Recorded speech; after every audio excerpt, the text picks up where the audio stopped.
In this tutorial, I'll show you how to make links accessible or clickable in Figma. By the end, you'll add a working link to a text layer or shape and quickly test it in present mode. First, open your Figma file. On the canvas or from the Layers panel, click to select the text layer or shape you want to make clickable. Make sure only the intended layer is highlighted so the interaction attaches to the right element. Now, go to the Prototype tab in the right panel. You'll see a small blue circular node appear on the right edge of the selected layer. Drag the blue node to an empty frame to establish a connection. This simply tells Figma which frame the interaction belongs to.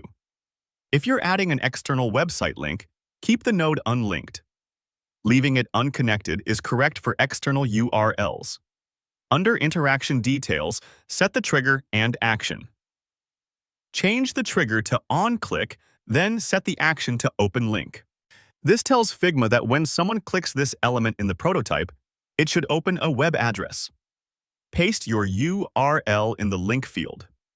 Use the full address, including https:// so the link opens reliably. Click Present to test the clickable link.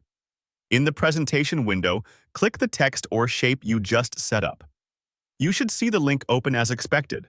If it doesn't, return to the Prototype tab and confirm the interaction is OnClick to Open Link and that the URL is correct. At this point, your link is set up, clickable, and ready to share in your Figma prototype. The task is complete and working. For more step-by-step tutorials like this, subscribe and check out the other guides available on the channel.